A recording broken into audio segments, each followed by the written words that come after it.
Local 4 News starts now with a breaking news alert. We're following breaking news here at noon. State Representative Joelle Jones has been sentenced for a drunk driving arrest and a scuffle with police. The Inkster Democrat will serve 2 years probation for his April arrest along I-96 in Livingston County. The judge says that the sentence holds Jones accountable while allowing him to move on. Local 4's Sean Lay joins us now live in Howell with the details of Jones's sentence. And Sean, did he have anything to say after this was announced?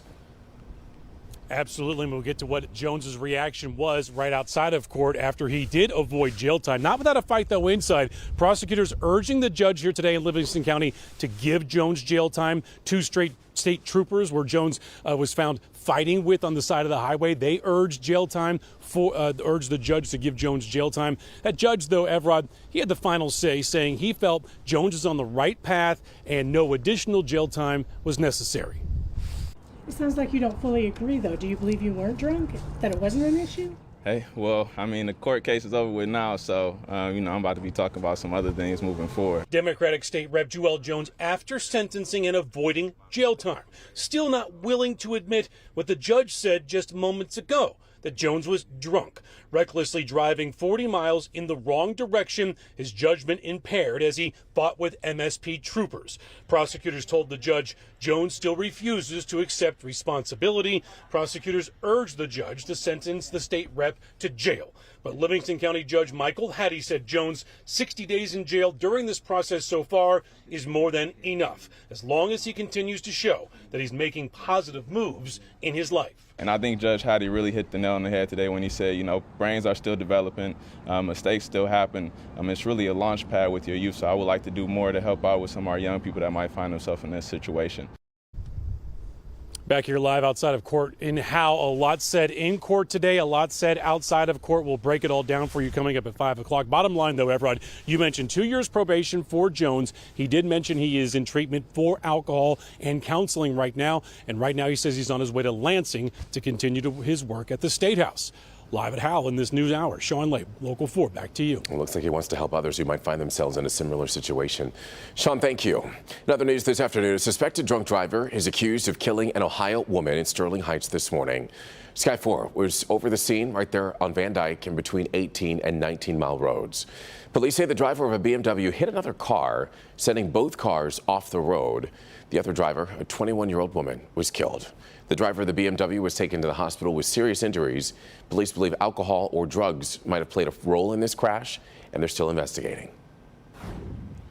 Well, let's turn our attention now to the forecast on this St. Patrick's Day. Hopefully you get a chance to get outside and enjoy, to give you a live look at the Detroit River there. In the background, temperatures are nearing 70 degrees. But let's check with meteorologist Andrew Humphrey, who's in for Brandon today. Is this warm-up going to last as we head into spring? Well, I tell you what, Evrod, switching gears, the warm-up certainly lasts for today. We get up to near 70, but don't put away those jackets or winter coats just yet. We're looking at temperatures now, though, on the mild side across nearly all of southeast Michigan. Still a little bit chillier by the lakeshore here near Lake St. Clair with 48 degrees in Mount Clemens, but elsewhere 50s and 60s. Pontiac, good afternoon now. 66 degrees there. Adrian checking in at 64 degrees and gorgeous sunshine on this wonderful St. Patrick's Day. Hope you're enjoying the holiday, folks. We've got 63 degrees right now over at the airport. A healthy wind out of the southwest, giving us a nice boost to our temperatures. And visibility is looking good. Later today, we'll see upper 60s to near 70 degrees, and it continues to be dry. It gets cooler later on tonight with temperatures that dive back down to around 40 degrees, but wetter and chillier for both Friday and Saturday. But what does that mean for the entire weekend? Any sunshine coming back for Sunday when spring actually arrives? We'll talk more about that and your 7-day forecast in minutes. Andrew, thank you. And now to the war in Ukraine. It's now entering its 4th week, and Russian attacks on civilians appear to be ramping up. A Russian airstrike hit a theater in Mariupol, where as many as 1,500 people were taking shelter. A Ukrainian lawmaker says there are reports of injuries, but thankfully no deaths. The UN estimates nearly 700 civilians have been killed so far, but the number might actually be higher. The UN Security Council will be holding a meeting on the humanitarian situation in Ukraine, as more than 3 million Ukrainians have left the country. Bree Jackson is in Washington for us this afternoon with a look at how the U.S. is reacting to a passionate plea from Ukraine's president.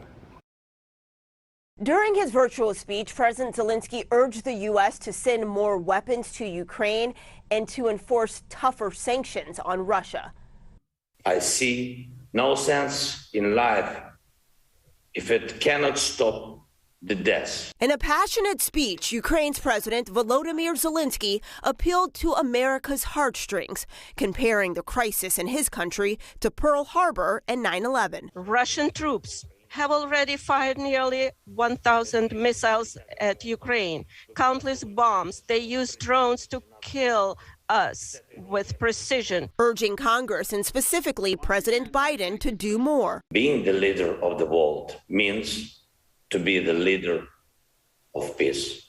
The president's later issuing his sharpest condemnation of Russian President Vladimir Putin yet. I think he is a war criminal. The White House unveiling $800 million in new military aid for Ukraine, including 100 armed drones, potential game-changing technology called switchblades. This could be a long and difficult battle. The president has yet to sign off on Zelensky's request for fighter jets, despite growing pressure. It's costing lives in Ukraine. The administration has also ruled out a no-fly zone, insisting it could escalate the war. Ukraine's president telling NBC News, "We may already be in a third world war." I believe that Russians have already crossed all the red lines when they started shelling civilians. As Russian forces rain fire on Ukrainian cities, Putin is delivering a message of his own, accusing the West of trying to cancel Russia and showing no signs of ending the violence. Peace talks between Russia and Ukraine continue. Both sides have signaled reasons for optimism, but key differences remain. In Washington, I'm Bree Jackson. Back to you. Bree, thank you. Here at home now, the trial for 4 men charged for plotting to kidnap Governor Gretchen Whitmer. That is starting back up today. You might remember it was put on hold for the past 3 days because somebody tested positive for COVID-19 that was involved in this trial. A judge says that there have been no further complications. Masks are optional for everyone in court. Prosecutors have introduced videos, messages, and secretly recorded conversations with the men speaking out against the government. Defense attorneys are planning an entrapment defense. So we're going to have the latest for you from the courtroom in our later newscast right here on Local 4. This afternoon, we do expect an update on the investigation into that fire at the Oakland Hills Country Club. It was just last month that the fire destroyed the historic clubhouse, and investigators think that the fire started behind a back wall that was under construction. The fire marshal also says that workers were using a propane torch and heater near the building. So we're going to live stream the update for you on clickondetroit.com. It's happening in less than an hour at 1 o'clock this afternoon. Well, the warmer temperatures outside have us thinking baseball. We're certainly excited for opening day. The Tigers are hard at work down in Lakeland, Florida for spring training. And that's where we find our Jamie Edmonds, who's hard at work as well. Joining us live now this afternoon. The Tigers are actually gearing up for a game tomorrow. That's right, Everett. Is it work if you love what you do in this beautiful weather? You tell me. Now, today was day 4 of on-field workouts here in Lakeland. Tomorrow is game day at Joker Marchant Stadium. The Tigers take on the Phillies. Now, today we got an up-close look at Tigers new shortstop Javier Baez. A.J. Hinch said yesterday with Baez in the lineup, there are so many more defensive opportunities. Tigers added so many pieces this year, fueling optimism. Starter Eduardo Rodriguez, and just yesterday, a new reliever from the Oakland A's, Andrew Chafin. He has not yet joined the team as of yet. Hinch said yesterday spring training is his March Madness, but the players are paying attention to the tournament. Akil Badu told me this morning players are filling out their brackets. Scuba was going around saying we need 16 slots, so can you put $50 in? We just got paid. I was like, all right, bro, I'll put one in. I think you had $50 before you got paid. Yeah, I did. I said, I'll put $50. I didn't have any cash. I don't keep cash. But I said, all right, I'll put a pool in and see what we can do. But I'm going for Kentucky, so. Kentucky? Yeah. I was committed to Kentucky, so I hope they win. All right, so he's going with Kentucky. I heard a ton of players as they're putting their cleats on about their brackets, who they think is going to win. So I better rush over and get some interviews now because I think they're going to be rushing to the TVs to watch some basketball. Much more coming up on Local 4 News at 5 and 6 from spring training, Evrod, in this beautiful weather. Listen, Jamie, you don't have to brag. It's going to be about 70 degrees here, too. But we see all that sunshine shining down on you. And we're certainly excited about this upcoming season. Jamie, thank you. She'll enjoy her time down there. Listen, here's a question for you. Are you using somebody else's Netflix password, or maybe you're sharing yours? Well, that might soon cost you. We're going to tell you how much Netflix wants to charge if you give your password to somebody who doesn't live in your house. So stick around for that. But first, an American basketball star will stay locked up in Russia. Find out how long a court ordered her to stay. That's next.